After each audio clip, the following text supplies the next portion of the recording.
Meet Richard.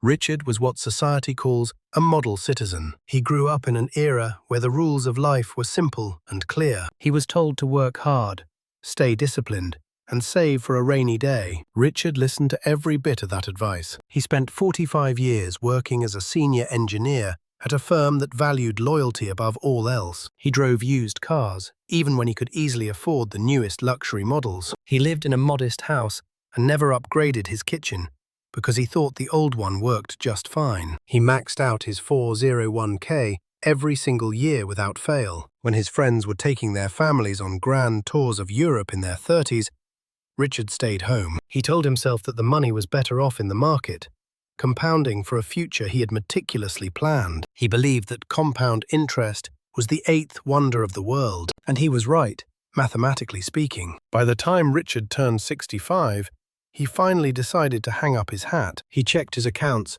and saw a net worth of $2.8 million. He had won the game of finance. He was ready to finally start living the life he had delayed for 4 decades. But then, the unthinkable happened. Only 2 years into his retirement, in the spring of 2026, Richard suffered a massive stroke. The next 3 years were spent in and out of specialized care facilities. He was unable to walk. He was unable to travel. He was unable to enjoy the $2.8 million he had sacrificed his youth to accumulate. Richard passed away just a few months ago. When the executor of his estate looked at the final balance, it had grown to over $3 million. The market had continued to climb while Richard was in a hospital bed, staring at a ceiling he could not change. Now his neighbors look at his life and say, "What a success." They see a man who died a millionaire. But I look at Richard, and I see a quiet tragedy. I see a man who traded tens of thousands of hours of his limited life energy for chips he never cashed in. In the laws of economics, Richard did not win. He failed.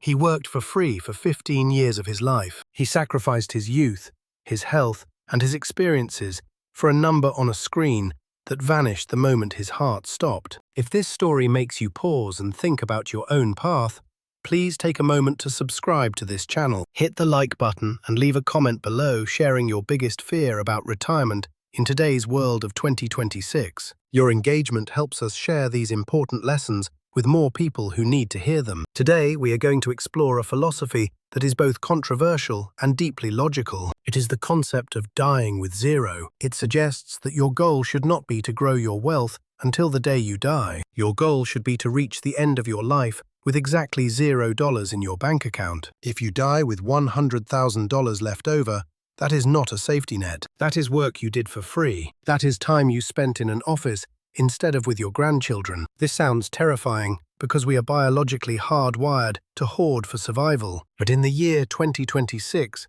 as we see the world changing around us, we must realize that being the richest person in the graveyard is the ultimate failure of resource management. Let us start by understanding what money actually is. We treat money like it is the finish line. We look at our investment apps and get a rush of dopamine when the numbers go up. But money is not the goal. Money is simply a battery that stores your life energy. You trade your finite, dying hours to get that money. If you trade 2,000 hours of your life to earn $100,000 and you never spend it, you have effectively worked those 2,000 hours for nothing. You are a slave to the system, sacrificing a year of your life for a digit that meant nothing in the end. This brings us to the concept of the utility curve of life. Traditional financial advice assumes that a dollar is worth a dollar no matter when you spend it. But that is fundamentally false from a biological perspective. Imagine 3 people. Person A is 25 years old, Person B is 55 years old, Person C is 85 years old. If you give each of them $10,000 for a hiking trip in the mountains, the results are very different. The 25-year-old has the time of his life. He sleeps in hostels, meets new people, and climbs the highest peaks without a second thought. The joy he gets from that money is massive because his physical capacity is at its peak. The 55-year-old enjoys it too, but his knees are starting to ache. He needs a more expensive hotel with a better mattress. He worries about his blood pressure at high altitudes and has to take frequent breaks. The utility he gets is significantly lower. Now look at the 85-year-old. Can he even go on the hike? Most likely no. The $10,000 is useless to him for that specific experience. He might spend it on a comfortable chair or a better television. But the joy is a fraction of what it was for the younger version of himself. This is the cruelty of biology that no bank statement will ever show you. Your ability to convert money into enjoyment declines as you age. We have three main variables in life: health, time, and money. When you are young, you have health and time, but no money. When you are middle-aged, you have money and health, but no time. And when you are old, you have money and time, but no health. The Die with Zero philosophy argues that saving excessively for your 80s is illogical. By that time, your consumption ability is at its lowest point in your entire adult life. You are saving for a version of yourself that can no longer play the game of life. So why do we do it? Why do we hoard like Richard did? There are two main reasons that keep us trapped: fear and the children. Let us address the fear of running out of money first. This is the biggest psychological block for almost everyone I talk to in 2026. You might say, I do not want to be 90 years old and living in poverty. I need that $1 million for safety. I understand that longevity risk is a real concern. No one wants to hit zero at age 75 and live until 95. But dying with zero does not mean you aim for zero on the day you retire. The solution to this fear is not hoarding an infinite amount of cash. The solution is using financial tools like annuities or long-term care insurance. In 2026, these tools are more sophisticated than ever before. By buying an annuity, you pay a lump sum to an insurance company, and they guarantee you a monthly paycheck until you die. That is how you hedge the risk of living too long without sacrificing your current happiness. Hoarding an extra $500,000 just in case is a massive waste of your limited life energy.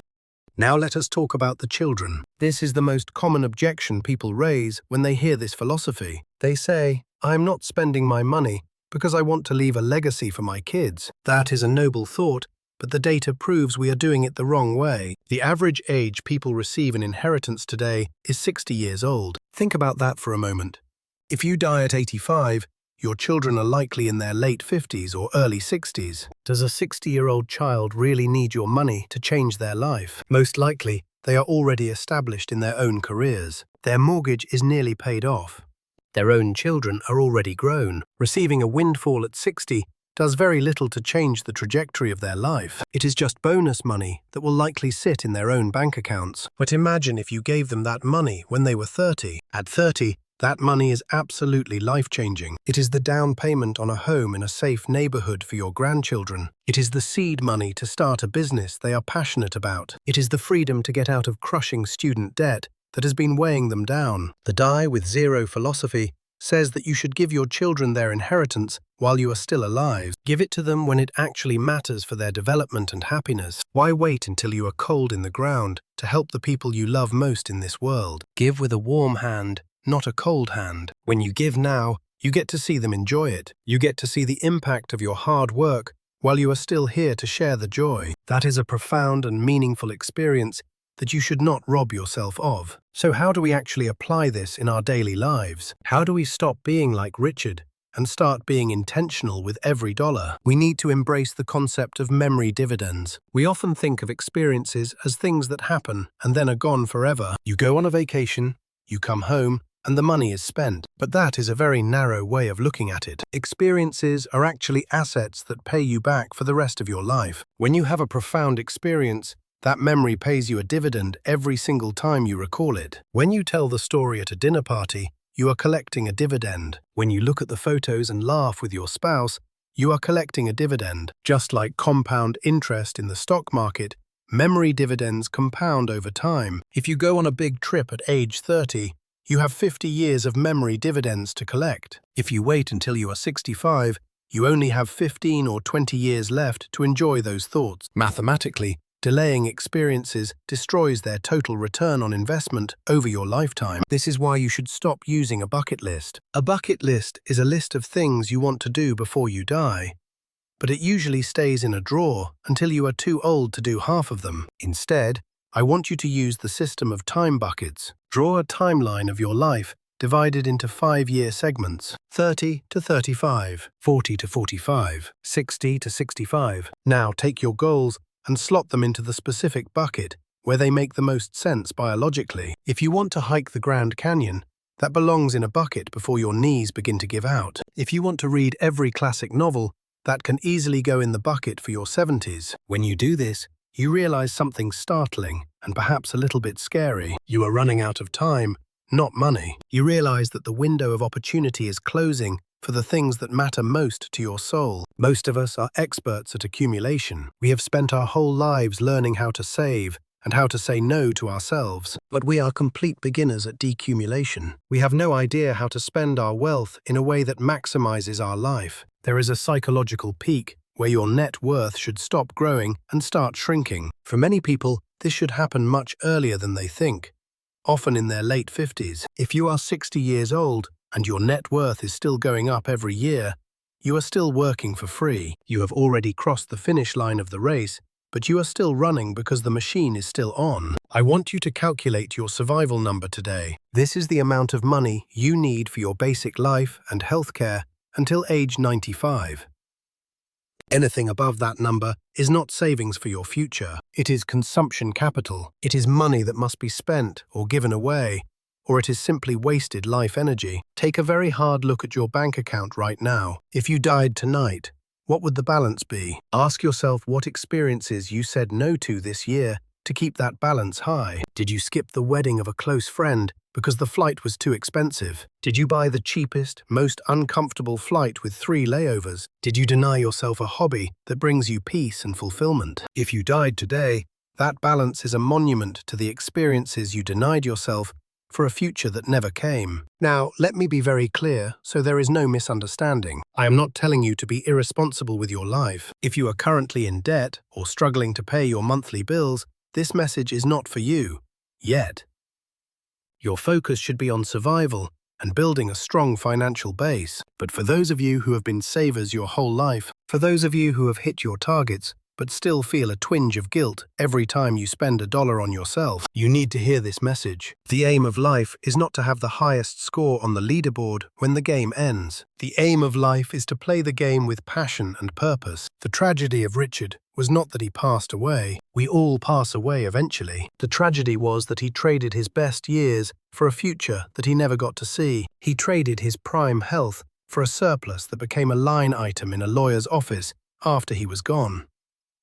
Do not be like Richard. Do not let your life energy be wasted on a screen. Calculate your number. Buy the experience. Give the money to your children while they can still use it to build their lives. Build your memory dividends now while you are still healthy and vibrant. Your legacy is not the number in your bank account. Your legacy is the memories you leave in the hearts of the people you loved and the memories you carry in your own mind. Die with 0 regrets. Die with 0 wasted energy. Die with 0. If this philosophy has changed the way you look at your retirement in 2026, please hit the like button. It really helps the channel grow and reach more people who are stuck in the same cycle. Don't forget to subscribe and turn on the notifications so you never miss our deep dives into the secrets of the wealthy and the wise. Before you go, leave a comment and tell me one thing you are going to spend money on this year to create a lasting memory for yourself or your family. I read every single one of them, and I am excited to hear your plans. Thank you for being here with me today. I will see you in the next one.